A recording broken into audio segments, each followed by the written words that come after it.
I'm so thirsty. You need to drink. What's the point? So they can find a corpse with a mouthful of piss? That's not gonna happen. Now get up.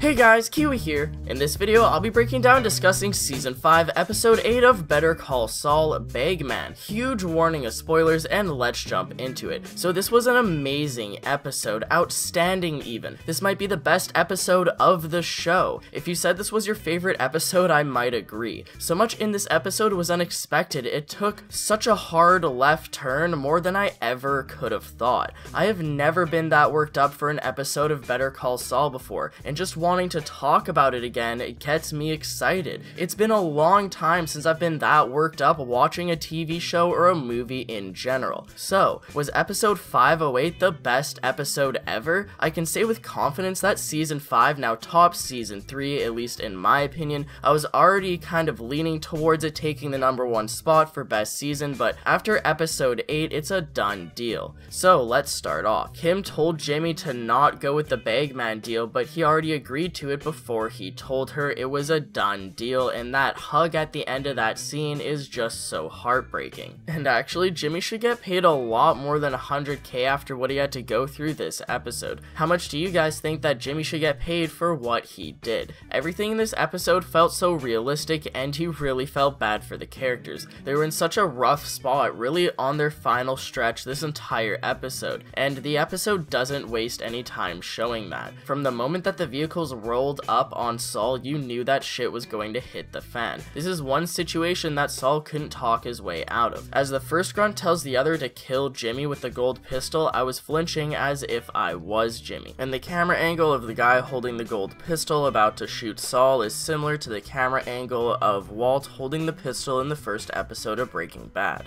But also, this entire shootout seems to really put you in Jimmy's shoes. We know that Jimmy has to survive into Breaking Bad, but I was still so nervous for him here, as if he was an original character like Nacho. From the second that the man walks up to kill Saul and then he dies, my heart was racing. The ride has begun, and it does not stop until the credits roll. So Saul is in an intense gunfight over millions, and people start dying all around him. I don't think he's ever seen death like this before. Yes, he saw his friend Marco die. He was at the hospital the day his mother died. He's probably traumatizing from seeing Chuck's house after it went up in flames, but he's never been around death. He's never seen someone shot and killed. He's never been in a gunfight and seen people get murdered around him. Speaking of which, how horrible was it for Saul to see that body get driven over and crushed as the sole survivor of the gunfight flees the scene? This must have really been a wake-up call. To see Saul in a situation like this really puts things into perspective. Yes, everything with Mesa Verde and the legal stuff in his career is so intense, but that's nothing compared to this. They really did a good job of showing just the full horror of people dying around him, showing why he's in such shock after. The second bullets start flying and people start dying, he drops to the ground and observes the situation. As he's looking back and forth at all the men shooting their guns, the camera angle shows us that perspective from the ground to really make us feel like we're in his shoes. I love the camera angle so much. I feel like they used the correct amount of shaky cam for the hectic situation, along with Bob Odenkirk's job of acting terrified as Saul. It just really sells the entire situation. We've seen so many gunfights in the past on TV and in movies. Why is this one so incredible? It's very realistic. It puts us in the shoes of the main character.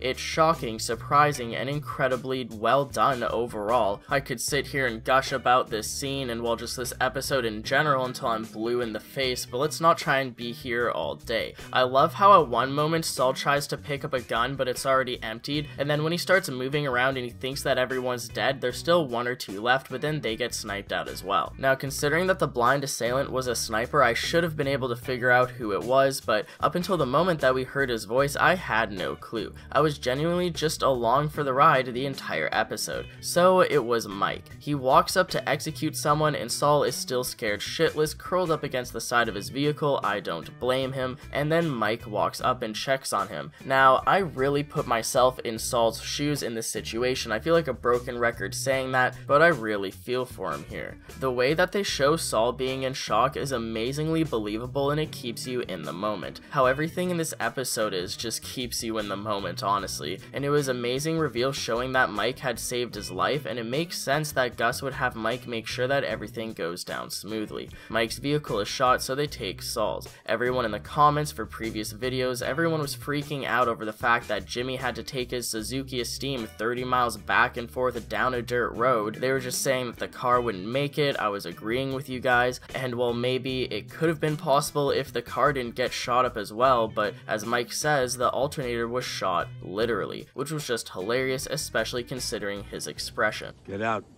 The alternator's shot. Literally.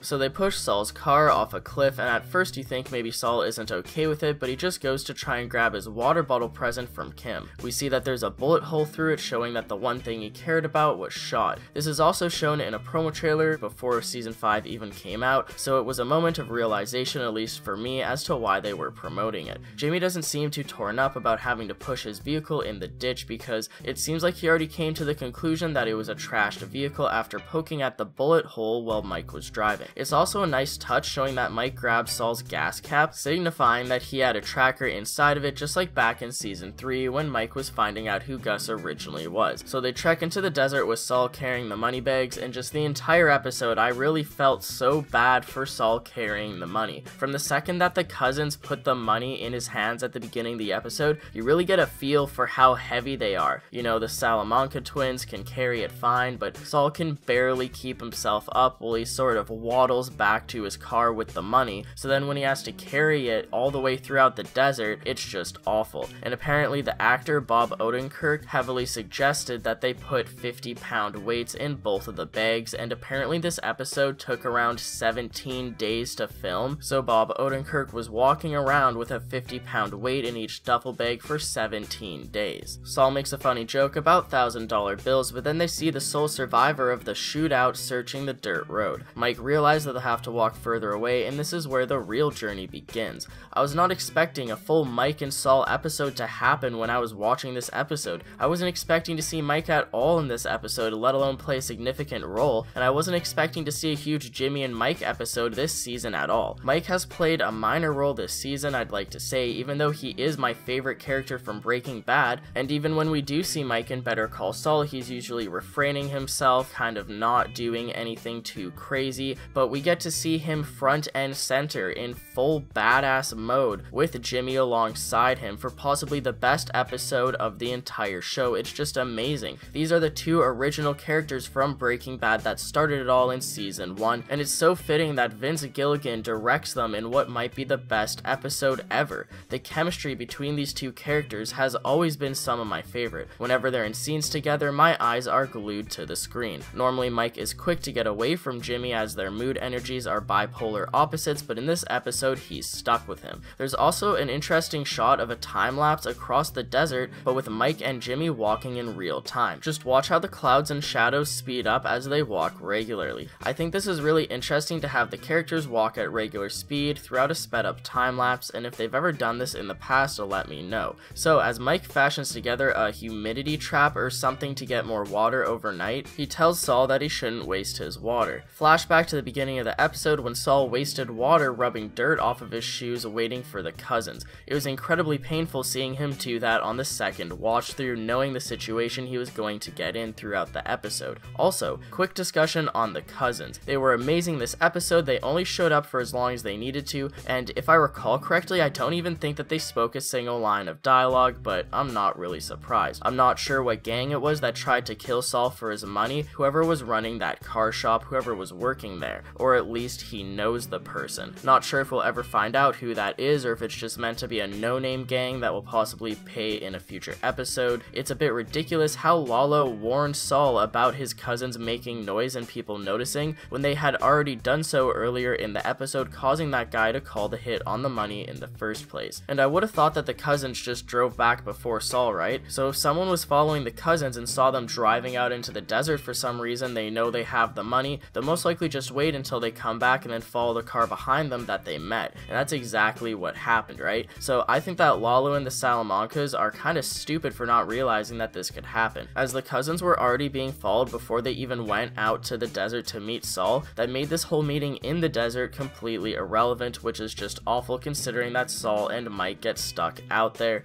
and they just get tortured throughout the whole episode trying to make it back. If anything, it made it easier for the rival gang to rob Saul because he was already out in the desert alone with the money. Anyways, as Saul's phone gave foreshadowing earlier in the episode, he doesn't have service throughout his entire journey. We see Mike and Jimmy checking their phones multiple times throughout the episode for service, but they have no luck, even when standing on the top of the highest rock. I loved the nighttime glowstick scene between Jimmy and Mike, with the yellow representing Jimmy's bright glow along with being one of the main colors of the show on the logo, and blue representing, I don't know, Mike's gloom. I'm paraphrasing here, but you get what I'm saying. It sets the vibe well. Now, the entire conversation between Mike and Jimmy about Kim is just amazing. As the whole episode, the viewers are probably wondering, hey, what's Kim thinking? Jimmy said he'd be home before her. She's probably freaking out. She probably thinks that he's dead. So it's amazing that they touch on it here as well, hearing Jimmy's thoughts about the matter. And it was also incredible seeing Kim going down to meet Lalo in jail, but I'll be discussing that along with this Jimmy and Saul conversation about Kim in one of my next videos later this week. Kim meets Lalo. Mike explains that they can't set a fire because the man searching for them might see, so they go to bed. Mike brings out the space blankets, which is a legitimate survival gear tactic, but it just instantly clicked to me that Mike looks like Chuck, just with the tinfoil around him the second he started wrapping it around his shoulders. Let me know if you realize the connection to Chuck or not with the tinfoil. I certainly did. It makes complete sense why Jimmy didn't want to wrap it around himself, as he just stares at it along with Mike wearing it as they fall asleep. Saul does eventually end up wearing it by the end of the episode, but we'll get to that. First off, Mike tells Saul to not waste his piss as he's run out of water and Mike doesn't have any more to spare. Saul is reluctant about it throughout the whole episode, and we cut to a scene of Mike giving Saul a bottle cap of water. It makes sense that we just cut straight to this. We don't need to see an annoying scene of Jimmy whining and complaining and begging for water, explaining how gross it is to drink his own piss. When Jimmy wants something, he never shuts up about it, so I could see Mike giving him a bottle cap of water as compromise. There's a moment where Jimmy decides to start dragging the bags instead of carrying them, and although I might have tried this as well, I would have agreed with Mike saying that it wouldn't have worked.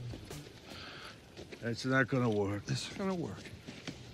And then the way that Jimmy says, oh, it's gonna work, after Mike says it won't work, it just cracks me up. Also, I totally called it, I'm sure many of you did as well, that dragging the bags along the ground caused it to rip, a big surprise with the rough terrain and all the rocks and cactus. So Jimmy runs around to go pick up the dollar bills as Mike fixes the hole in the bag by putting Saul's license plate in the way, but then just as Jimmy starts to make his way back, he stubs his toe on a cactus, and then he has to pull out a huge gross thorn, which was really hard to watch. There's just so much to talk about in this episode to gush over. I already feel like this review is going to be really long, and I'm trying to give you the short version. As many of you know, I'm planning on coming back through every single episode of the show to do an in-depth analysis, so if there's any small detail or piece of dialogue that I don't mention in this video from the episode, feel free to discuss it down below and I'll mention it when I return to the episode. Now, speaking of the episode, let's talk about the big finale. Saul's freakout over giving up and wanting to die in the desert was a long time coming this episode,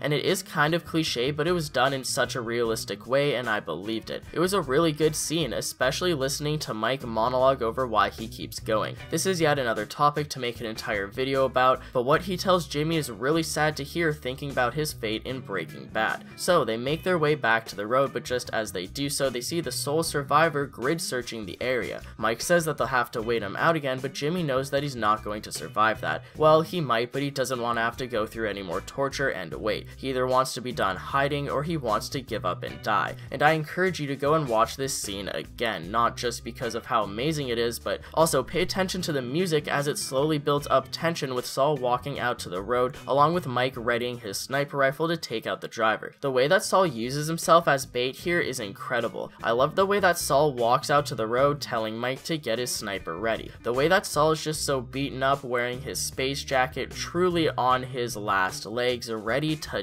die. It is incredible. And then also the way that Mike prepares himself, gets his sniper ready, and then takes the first shot, misses, takes a deep breath, prepares himself for the second shot, and it's so tense because he knows that if he misses this shot, Saul is dead, but he hits it. This scene is amazing. This moment is amazing. Bravo Vince, bravo everyone involved with Better Call Saul, bravo the actors. When I was watching this, my head was exploding and my jaw was hitting the floor. Saul is essentially committing suicide in Chuck's space jacket. How fitting. Now, I know that he's doing it because it's reflective, so the truck driver is more likely to see him, but also the symbolism, especially at the end of the episode when Jimmy throws it away and Mike steps on it as they walk down the road. Mike shooting the vehicle and having it blow up behind Saul was absolutely mind-blowing. The shot was incredible. Saul flinches, the vehicle swerves, flips, and cartwheels behind him off of the road, just absolutely jaw-dropping, leaving you speechless as the episode ends off with Saul drinking his own piss. I feel like he's been drinking his own piss metaphorically the entire episode, and then we get to see it literally. And speaking of which, I like how it shows Mike walking over to the truck, showing that the water bottle the driver was using has been destroyed. If the driver was out searching for them all day, you gotta assume that he had a bit of supplies, probably some water to last him, but no, of course Mike can't have it, and then Saul ends up drinking his own piss. Now, how horrible would it be if we saw Saul drink his piss and then Saul turns around to see Mike with a full thing of water? Of course that doesn't happen. They want to keep the ending of the episode serious instead of having some anti-climax comedic effect, but it was just something that crossed my mind, and I'm glad that they showed Mike searching the vehicle. And just like they do for most, if not all of their episodes, it fades to black to credits while focusing on a single piece of audio.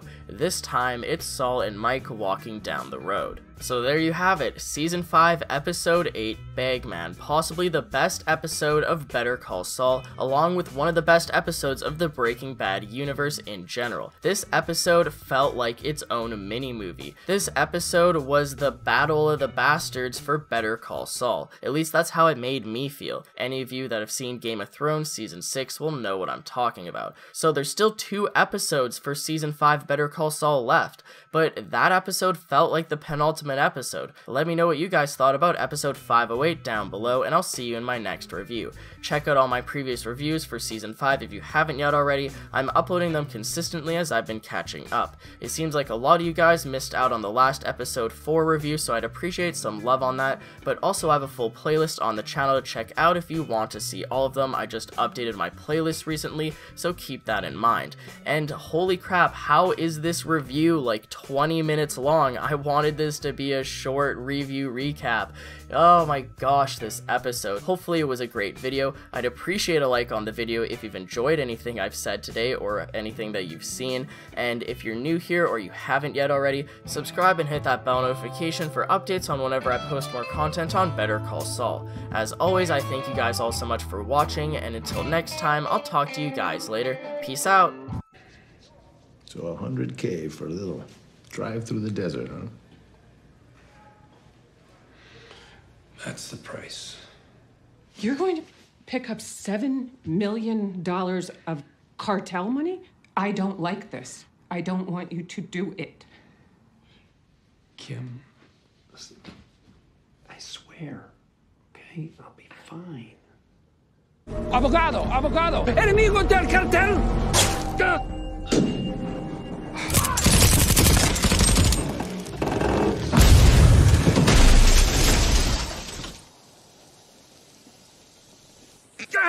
That's it. I'm done. Done! Done! Come on, you asshole. You want this 7 mil? Come on. I'm just walking here. Like a goddamn idiot. Kim, listen, I swear, okay? I'll be fine.